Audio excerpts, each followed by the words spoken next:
All right, that brings us to speaker number 2, Blake Ruerhwein. Toastmaster Mensch number 2. Blake's objective is to inspire the audience, all of us. It's speech number 10, so he's reached a major milestone. The title is Blindsided by Satisfaction. Blake Ruerhwein, Blindsided by Satisfaction.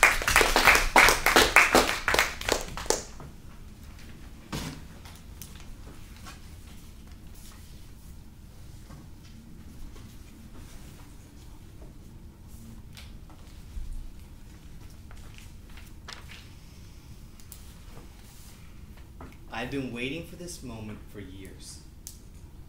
Finally, after the preparation, the commitment, I was starting graduate school. In fact, my graduate career was starting nicely. It was the end of the first week. A few days ago, we had handed in our first assignment. Today, we were getting it back. The professor told us we would be graded on a check plus, check minus system, and I was eager to see how I measured up to my professor's standards and my classmates. Here it comes. First paper. Let's see how Look what I've done so poorly. My grade? Check. Minus. Minus? There's more. Underneath the check minus minus, the professor wrote a note. Worst paper in class. Maybe I wasn't ready for this. Should I even be here? Ladies and gentlemen, Toastmasters and guests, why pursue your dreams? Why? In the face of certain opposition, which will be mental and physical, financial and material, external and internal, we say to ourselves, I can't achieve my dream. It's too hard. Or I can achieve my dream, but it's not worth the cost. I don't need to achieve that dream. Somebody else would do it better. I don't need to achieve that dream. I can be satisfied with just this much. I'll tell you the reason to persevere, to become resilient, and to never give up. Because you are worth it.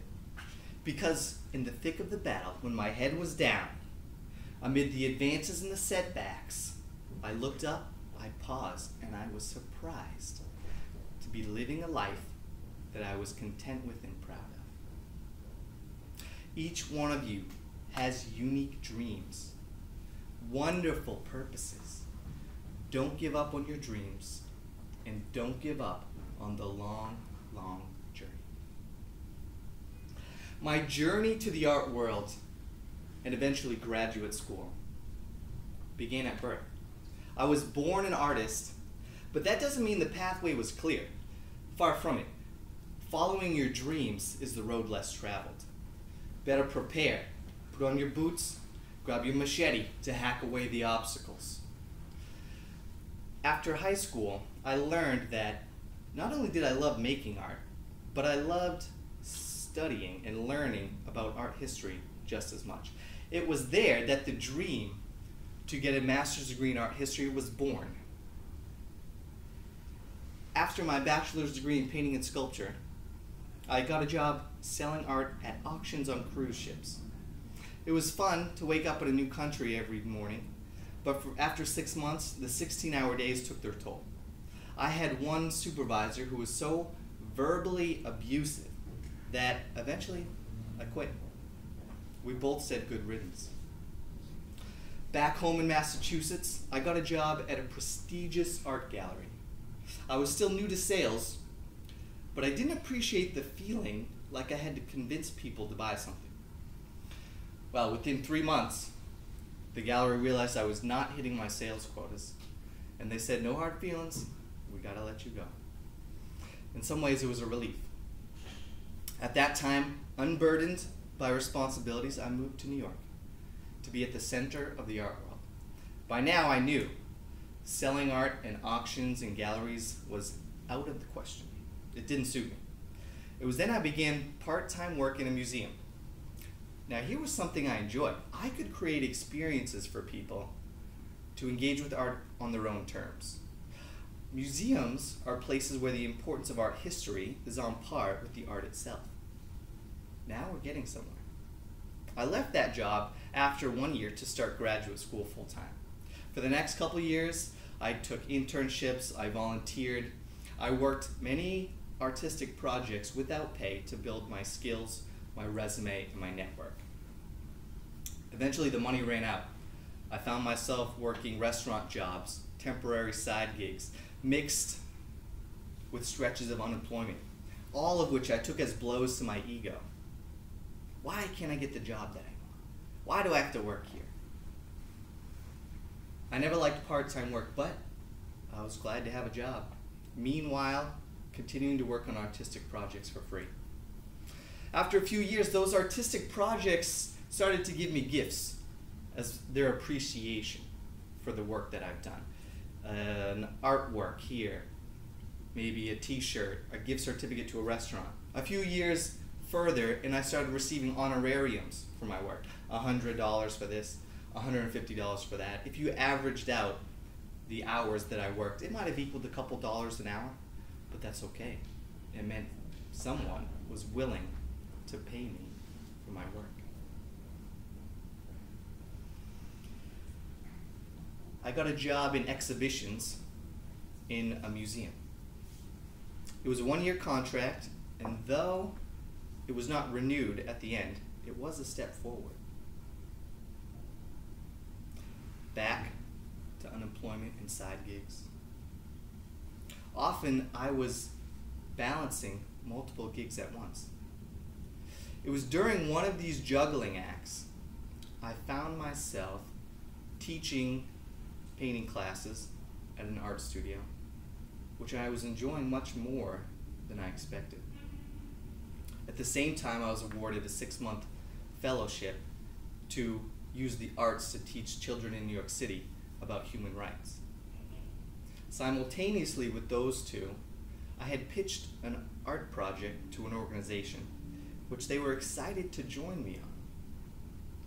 And as it turns out, they had agreed to pay my full requested rate, which I didn't even lowball them on. It was in between these 3 endeavors that I felt a gnawing at my spirit. What is it this time? Between all 3 jobs, I was making ends meet financially. I was doing work in the arts that I enjoyed. I was even proud to be helping people in different ways. What was this nagging feeling? And then one day, it hit me. I was actually content with where I was. Proud and satisfied. I was blindsided by satisfaction. Did it happen the way I expected it to? No.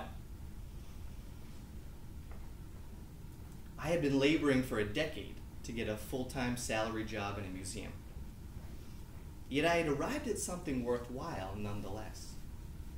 2 of those 3 projects ran their course and ended. And yet I was left with something new. I was no longer tied to the expectations I had held for myself, dragging me down like a weight. I was now free to entertain wild and scary notions of life as a freelancer. Am I still pursuing full-time work in a museum? Yes. But now, my options to fulfill my dreams expanded. Now I can find and create my own meaning on my own terms. Take grad school, for example. That check minus paper was a wake-up call. If I wanted to achieve my dreams of getting a master's degree in art history and having a successful career, I would have to work hard. But it was hard work I was only willing to do because I had a passion for it. By the end of grad school, I was happy with the effort that I had put in. Yet I learned early on not to overestimate my own worth. One of our final papers that we handed in at the end of grad school, that same professor was handing them back. I took it and steeled myself for what was to come.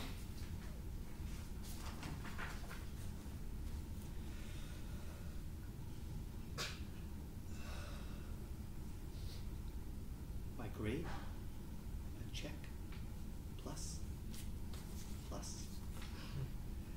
Yet there's more. Underneath the check plus plus she had written, how did you accomplish this? Pursue your dreams, follow your passion, prepare to be blindsided by satisfaction.